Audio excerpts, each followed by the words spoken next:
কিন্তু শুনে রাখেন, পৃথিবীর 1 ইঞ্চি ভূমিতে লিখে রাখেন, পৃথিবীর শুরু লগ্ন থেকে আজ পর্যন্ত 1 ইঞ্চি ভূমিতে সিল মারো ভাই, সিল মারো, এটা দিয়া ইসলাম প্রতিষ্ঠিত হয় নাই। 1 ইঞ্চি, 1 কাঠা জমিত না, 1 কাঠা জমিত না, 1 বিঘা জমিত না, 100 বিঘা জমিত না, 1 শতাংশ না, 1 ইঞ্চি পুরো পৃথিবীতে, পৃথিবীর ইতিহাসের শুরু লগ্ন থেকে আজ পর্যন্ত কোরআন শরিয়া প্রতিষ্ঠিত হয়েছে 1 ইঞ্চি ভূমিতে, পৃথিবীর কোথাও নাই এই বুটের মাধ্যমে। কিন্তু সেই পথ ছেড়ে দিয়ে সিল মারো ভাই, সিল মারো। আস্তে আস্তে আমাদের ভাইরা অনেকে, আল্লাহ মাফ করো, কষ্ট পাবে, কষ্ট নিয়েন না, ক্লান্ত হয়েন না, বিনীত অনুরোধ।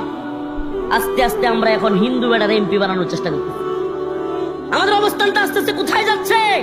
আস্তে আস্তে হিন্দুরে আমরা মন্ত্রী বানাইতে হবে। আমি জিজ্ঞাসা করতে চাই, কোরআনের কোথায়, রাসূলুল্লাহ সাল্লাল্লাহু আলাইহি ওয়াসাল্লামের কোন হাদিসে হিন্দু ব্যক্তিকে মুসলমানদের বড় নেতা বানানোর ইতিহাস আছে? নাই।